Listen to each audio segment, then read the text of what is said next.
Hi kids, welcome back.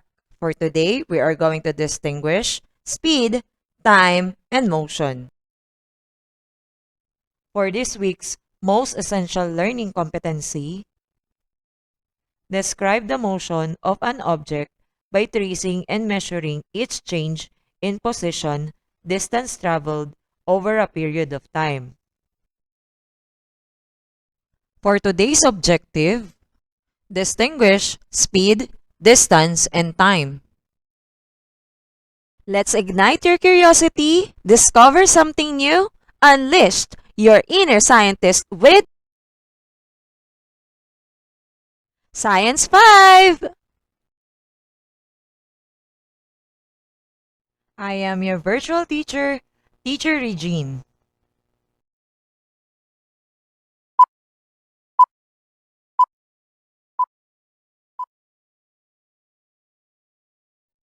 Your family will go on a vacation to Baguio. It is your first time to go to that place. You were about to leave your house at around 11 p.m. in the evening. As a curious grade 5 pupil, how long will it take to reach your destination? Let's find out. You will reach your destination by means of land transportation. The car that your family use can be influenced by distance, time, and speed traveled by the car. But are you familiar with these terms? Let me discuss it. For today's guide questions, number 1, what is motion? Number 2, what is speed, distance, and time? And number 3, how can you distinguish speed, distance, and time? Take a look at the illustration. The car moves from one place to another because of fuel that gives power to the engine and its tires that moves against the road. The force drawn by the tires to the road may initiate and influence motion. What is motion? Motion. It is the exerted force produced by an object. It is also the change of place or position in relation to time due to the applied force. In the case of sample illustration, the tall tree is the point of reference. The tall tree tells us that the car is in motion because the car moves away to the tall tree. The orange car is traveling from point A to point B. Can you determine how far the car traveled from point A to point B? Yes, you're correct. The distance traveled by the car from point A to point B was 1,000 kilometers. The 1,000 kilometers tells us the distance.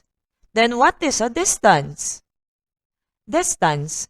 It is a measure of how far or close two points are in relation to one another based on the actual travel of an object.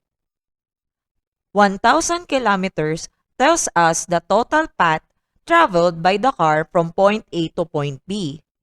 Point A tells us the reference point of the car and point B is the designation position of the car. Distance, it is also a scalar quantity, which means it can only be expressed in magnitude. The standard unit for distance is meter, which can be represented by small letter m. The tools used to measure distance are ruler, meter stick, tape measure, and measuring wheel. Let's go back to our first scenario. Again, your family leave Manila around 11 p.m. in the evening. You were able to reach Baguio City around 3 a.m. in the morning. How long does the family's travel time from Manila to Baguio City? The problem can be answered by telling the time. What is time? Time. It is the change or interval over which change occurs. The answer to the given question is 5 hours. 5 hours tells us the time traveled by the car from Manila to Baguio City. The standard unit for time is seconds, which can be represented by small letter s. The tools used to measure time are clock, stopwatch, watch, and smartwatches. This time, take a closer look at the two cars. What have you noticed on car A? How about on car B? Is there any differences between the two? Yes, you're correct. Car A moves faster than car B. The movement of these cars tells us the fastness and slowness of each car. The fastness and slowness of an object tells us the speed. What is speed? Speed. It is the distance traveled over a certain period of time. It is also calculated by dividing the distance traveled by a moving object by the time it takes to travel the distance. Based on the definition of speed, this can be represented by the formula S is equals to D over T, wherein S represents speed, D represents distance, and T represents time. This formula can be derived into D is equals to S times T if distance is missing and the only given numbers are speed and time. And if time is missing, we can use the formula T is equals to D over S if the given numbers are distance and speed. The standard unit for speed is meter per second, which can be represented by small letter m/s. The tool used to measure speed is speedometer.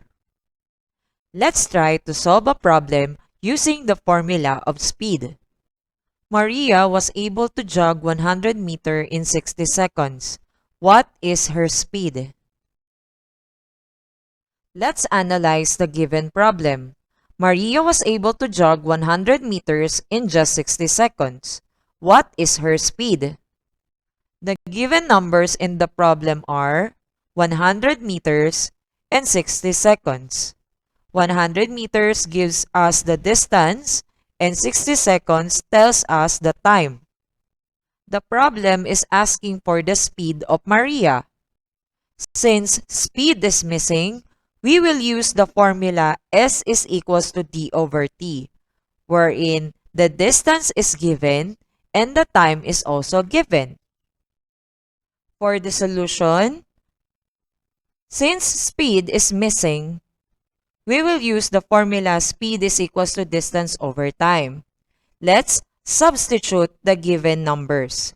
For distance, we have 100 meters, and for time, we have 60 seconds.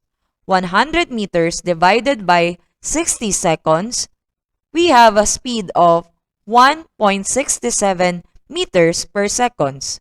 1.67 meters per second is the speed of Maria. How can we distinguish speed, distance, and time? To distinguish speed, distance, and time, we will use a table. For definition, distance defined as measures length from a point of reference to a destination point. For time, the change or the interval over which change occurs. And for speed, it is the rate of change of position of an object in any direction. For the SI unit, distance, meter. For time, we have second. And for speed, meter per second.